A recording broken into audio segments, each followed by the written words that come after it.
یہ سامنے مقام ہے جسے مقام رسول حسین کہا جاتا ہے۔ ایک روایت کے مطابق جیسا کہا گیا، سر امام حسین صلی اللہ علیہ وسلم کو اس مقام پر اس جگہ پہ دفن کیا گیا ہے۔ یہ دیکھ سکتے ہیں آپ اس جگہ کو، اور یہیں اسی جگہ پر سر امام حسین کو لایا گیا تھا جس وقت جناب سکینہ سلام اللہ علیہا گریہ کر رہی تھی۔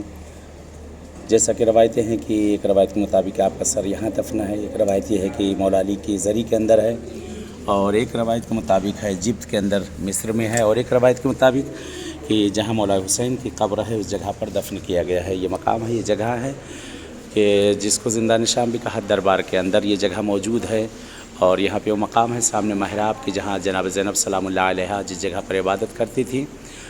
اندر ایک اور محراب ہے کہ جہاں چوتھے امام امام زین العابدین علیہ الصلوۃ والسلام جس جگہ پر عبادت کیا کرتے تھے، وہ مقام بھی یہاں پہ دو مقام موجود ہے۔ ایک مقام یہاں پہ ایک محراب ہے چوتھے امام کی، اور ایک محراب مولا کے یہاں پر ہے۔ یہ دربار کے اندر جو زندان تھا یہ وہ جگہ ہے۔ یہ سامنے یہ مقام ایک محراب ہے کہ جہاں پر چوتھے امام عبادت کیا کرتے، اس جگہ پر ایک چاندی سے مڑھی ہوئی ایک جگہ ہے، چاندی سے مڑھی ہوئی ایک جگہ ہے کہ اسی مقام کو مقام رسول حسین کہتے، جہاں سر امام حسین السلام کو بہرحال لایا گیا ہے۔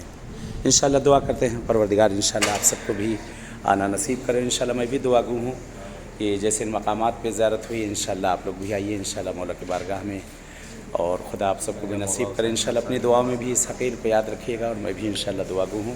چلے اپنی دعا میں یاد رکھیے گا، التماس سے دعا۔ والسلام علیکم ورحمۃ اللہ وبرکاتہ۔